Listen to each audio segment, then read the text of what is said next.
called The Ballad of Salvation Bill. 'Twas in the blurry middle of the hard-boiled Arctic night.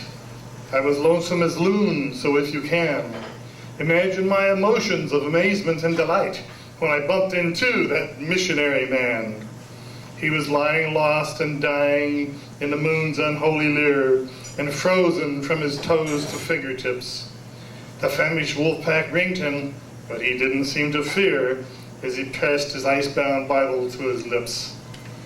'Twas the limit of my trap line with the cabin miles away, and every step was like a stab of pain. But I packed him like a baby, and I nursed him night and day, till I got him back to health and strength again. So there we were, benighted in the shadow of the pole, and he might have proved a priceless little part if he hadn't got to worrying about my blessed soul and a quoting me his Bible by the yard. Now there was I, a husky guy, whose god was nicotine, with a coffin nail a fixture in my mug. I rolled them from the pages of a pulpwood magazine and hacked them with my jackknife from the plug. For oh, to know the bliss and glow that good tobacco means, just live among the everlasting ice. So judge my horror when I found my stock of magazines was chewed into a chowder by the mice. A woeful week went by, not a single pill I had, me that was smoked by 40 in a day.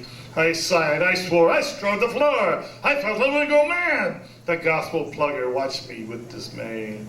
My brow was wet, my teeth were set, my nerves were rasping raw, and yet that preacher couldn't understand. So with despair I wrestled there, and suddenly I saw the volume he was holding in his hand. Then something snapped inside my brain, and with an evil start, the wolf man in me woke to rabid rage. I saved your lousy life, says I, so show you have a heart, and tear me out a solitary page. He shrank and shriveled at my words. His face went pewter white. 'Twas just as if I'd handed him a blow. Well then, and then, he seemed to swell and grow to heaven's height. And in a voice that rang, he answered, no. I grabbed my loaded rifle and I jabbed it to his chest. Come on, you shrimp, give me that book, says I. Well, sir, he was a parson, but he stacked up with the best. And for grit, I gotta hand it to the guy. If I should let you desecrate this holy word, he said, my soul would be eternally accursed. So go on, Bill, I'm ready. You can pump me full of lead. And take it, but you've got to kill me first. Now, I'm no foul assassin, though I'm full of sinful ways. I knew right there the fella had me beat, for I felt a yellow mongrel in the glory of his gaze, and I flung my foolish firearm at his feet.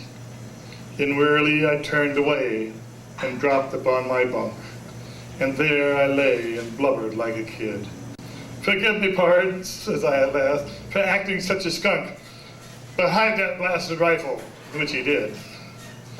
And he also hid his Bible, which was maybe just as well, for the sight of all that paper gave me pain. And there was crimson moments when I feel I'd go to hell to have a single cigarette again. And so I lay day after day and brooded dark and deep, until one night I thought I'd end it all. Then rough I roused the preacher where he stretched, pretending sleep, with his map of horror turned towards the wall. See here, my pious pal, says I, I've stood it long enough.